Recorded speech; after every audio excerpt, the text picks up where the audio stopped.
What's up, guys? Hey, how's it going? So I got some stuff I kind of want to talk about today. I want to talk about how hard it is as a kid trying to live the dream and become a professional motocrosser. And I'll break it down in a way that hasn't normally been done. And I'll show you kind of the ways that Feld and MX Sports really make it difficult. And man, they have they've taken this whole inflation thing and jacked it up with the price of entry fees and licenses, and it's ridiculous. But they've got a free workforce, and they're taking full advantage of it. And then I want to talk a little career advice for two guys who I really, really like, Julian Beaumer and Stilez Robertson. So, all right, guys, let's get into this. You need people like me so you can point your fucking fingers and say, that's the bad guy. So being a privateer in the sport of motocross and supercross is difficult. Not only do you not make money, risk your life, you have to pay for these, the amount of money it takes to go racing is absolutely wild. And to add to this, MX Sports has just increased the licensing fee. And so I don't know if they're trying to make up for inflation or what they're doing, but they're not increasing the purse. Yes, they did that last year, but come on, we're still talking about not even close to a 40-60 split with riders and promoters. They have figured out they have free labor, and they're fully taking advantage of it.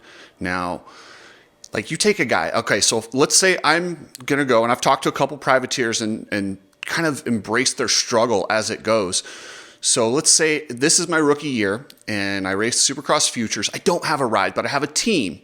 Now, a lot of these lower level teams, what happens is you have to buy onto them. You have to bring a sponsorship. Yes, they have a lot available. They'll give you bikes, mechanics, and all that stuff, but not all these teams can afford to just bring you on full time. A lot of these privateers bring their own money to the table. Then they get to use the equipment and mechanic and resources of the team. So from there, the rider still has to come up with licensing fees, entry fees, travel fees, food fees. There's all these different things that the riders have to come up with. Now, where do they make money? These guys are privateers. Yes, they can get some small bonuses, but they're looking to collect their purse money. And unfortunately, the purse money will not cover a weekend. You pay $250 to $300 a weekend in entry fee. Every single rider has to pay this. The licensing fee was $500, but I've heard it's gone up considerably. It might have even doubled. So now you're talking about that, and you've got 17 rounds times 250, and it's brutal. It's brutal. How do you turn this into a profit? The only way you make money in this sport is to make it show enough and get on a team, a full-fledged team where you can actually cash in. Is it worth the gamble? Not really, but we love this sport. Now, I'm not saying that Feld and MX Sports do a bad job. They do a great job at promoting the sport. They've got a good TV package, and Feld, they have a full-time crew that goes in. They have to rent these stadiums. They have to build the track. They tear it down, all the logistics. I'm not saying there's not a lot to it, but what I'm saying is the split needs to change. They need to give 40% to these riders to allow them the opportunity to compete. It will raise the level of rider that we have in the sport if you can actually make a living without making it to the manufacturers. If the manufacturers ever have some sort of an issue where they can't pay guys or bring guys on, now you have a series that is, responsible for paying its own performers. And it's something that I cannot believe in this day and age that the teams, riders, and someone involved hasn't called this out. Well, they've called it out, but nobody's done anything about it. And who I blame? I don't blame Feld and MX Sports. If these teams are going to allow this to happen, well, yeah, they're not going to just hand money out of their pockets. They're in a for-profit business. The manufacturers, Honda, Yamaha, KTM, Ducati, which they'll be coming soon enough, Triumph, and all these teams that literally make this sport. You take all these guys away, and we have some fireworks and a really cool stadium design, but nobody's going to go. What we need is some sort of a profit sharing back into the purse. Allow these guys the opportunity to chase the dream. You will raise the level. It will help top to bottom. And while MX Sports and Feld thinks I'm trying to take money out of their pocket, I am genuinely trying to build the sport, something they claim they like to do. They don't. They really just want to bottom line it year by year because they're corporations. Obviously Feld's a little bit bigger than MX Sports, but they both are only concerned with money.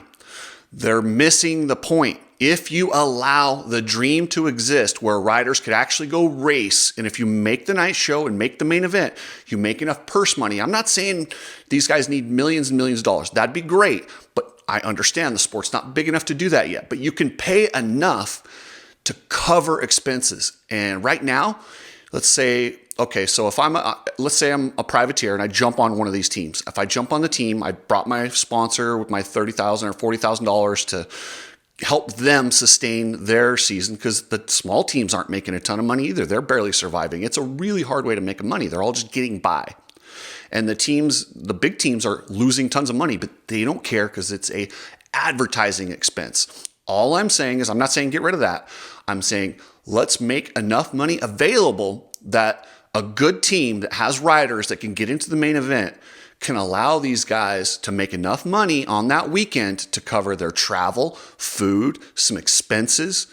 And let's give them a couple more passes for their friends. I'm told they get 3. Like, come on. Like, it's really nickel and dime. Yet the media managers out there just acting like Santa Claus, sending, yes, I know friends who've gotten tickets from him unsolicited, yet I can't get a media pass or even be allowed to media day. Yet this knucklehead is out there, Sean Brennan, acting like Santa Claus, giving away tickets, trying to be the big dog because he's like 5'4" and an idiot. So he does this for clout. He is a 100% clout chaser. But on a side note, let's get back to the topic at hand, not my despise for their media manager with the Napoleon syndrome. It would be good for the sport. Now, if you give more people the opportunity to make a career out of this, the amateur development system becomes more important. There's actually a true carrot to go for. Right now, the business model is let's tell them there's lots of millions of dollars, but let's not let them know how hard it is to go just below that level until they get there. And then if anyone talks about how hard it is to make money, they tell them, well, you need to be better. Well, no, that's not necessarily the case. If you can make a Supercross main event, you are a damn good rider. You're one of the best in the world, and you should at least be able to cover your weekend expenses. There's enough money in the budget to do this. They just need, I'm not asking for money that's not there. It needs to be on some sort of a profit share basis off of ticket sales or revenue generated. So hypothetically, if the economy crashes and nobody buys tickets Feld's not going to have to pay the money because it's a revenue sharing, just like every other major professional sport. But I'll get off my soapbox on that. But when I heard about the licenses going up and entry fees going up, it just hit me wrong. Like, it's just wrong. Come on, guys. These are your performers. They're the ones we go to see.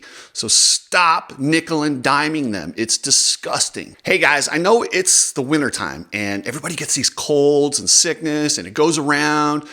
Go over to the Coach Rob store. He's got a whole section dedicated to immune support. Get yourself some supplements, take them. It's not going to guarantee anything, but give your body the best opportunity to get through cold and flu season without getting incredibly sick. Epic Garage Designs. If you want anything in your garage, hit up Epic Garage. Racks, flooring, you name it, Epic Garage will make your garage look like a Barrett Jackson showroom. Check out epicgaragedesigns.com. Now I want to talk about a couple guys who I really like. These are two of the good guys in this sport. Rookie Julian Beaumer and veteran Stilez Robertson. I'm going to start with Stilez Robertson. And you guys know I've been doing the kind of give these riders advice. Well, let me tell you where Stilez is at in his career. This is an incredibly talented prospect who has had glimpses of what he can do. Stilez Robertson is good, talented, he's marketable, he can talk, he's got everything. But he does get injured a lot, which that happens in this sport. Is brutal. It's a brutal schedule, it's a brutal sport, and anyone at any lap could end their season and their career. And once a guy starts getting hurt, they got to come back. I'm glad Stilez took a lot of time off to get healed up.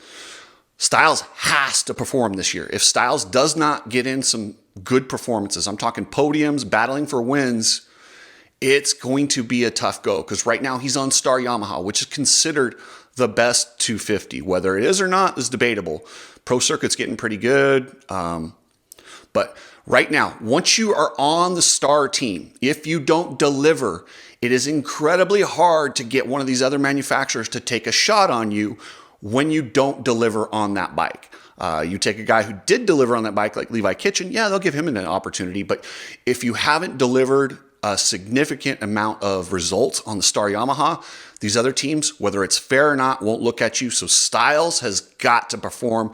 This is the year where if you do have a nagging injury, I believe he's in the last year of his contract, he has to make some noise, or his career, I don't know what direction it would go, but then he'll be on one of these lower level teams where you have to bring your money, and it's a tough way to go once you lose that factory ride and have to earn your way back.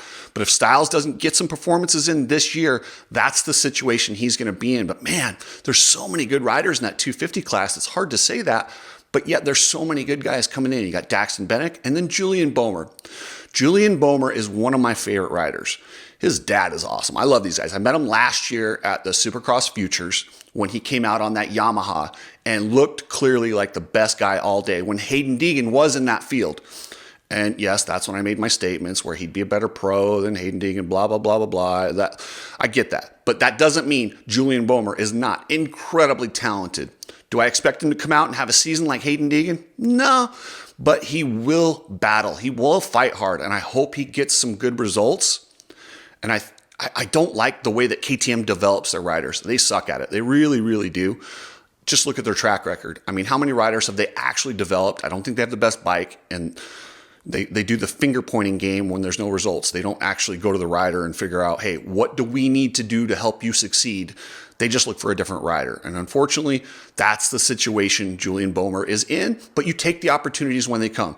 He was a privateer. KTM offered a ride. Daniel Blair worked for KTM at the time. Made that happen. Good on Julian Beaumer. And man, I am pulling for this kid. He is a good kid. It's a good family. And man, I really, really hope he delivers. I think for Julian, an acceptable season would be have some flashes, get up there and run. He doesn't need to win. He doesn't need to podium, but he needs to show some potential. That keyword potential. Potential keeps you in a ride. It'll give you opportunity. So all we need from Julian Beaumer this year is potential. Guys, we know we're heading into an election year, and Ride Strapped supports the Let's Go Brandon goggles. We know they're big supporters of Trump. Go check out their website, ridestrap.com. Get yourself some merch. Support a company who believes in American values, and yeah, it's pretty badass. Precision Transport. This is the best trucking company that I've ever seen. And guess what? They're giving back to the sport. I can't wait. There's some behind the scenes news that Precision Transport is involved in. I cannot talk about it yet, but when I do, you guys are going to be stoked. So support these guys. Trust me, they're building something awesome over there, and they haven't forgot about customer service. And if you want to support a 15-year-old entrepreneur, check out Prosper16 over on Instagram. Give them a follow. It's a 16-year-old entrepreneur who's really going at it.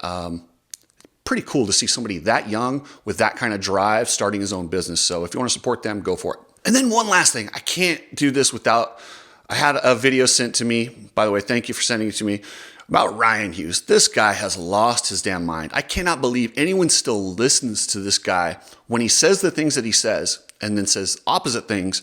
Now he's saying need as much protection because you crash, you're crashing. You're going to get hurt. Doesn't matter if you have chest protectors on. Some things can help, of course, but it's just the more robotic you are, the worse it is. And again, you picked the sport, bro. So why are you so scared of it? And that's what blows me away is all these kids and parents want to spend so much money, put so much time into it. But I'm like, I have to motivate you. I have to try to convince you or whatever to love what you say you love to do. How can you be afraid of something you love so much? What the fuck's wrong with you? Like, how can you be afraid of this? But so many people are afraid, and it's a weird thing. It's like, how can you pick this sport but be afraid of it?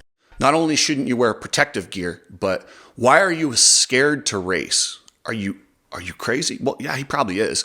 But yes, everyone races because it's terrifying. It's scary. You can lose your life. You can have your life changed at any moment.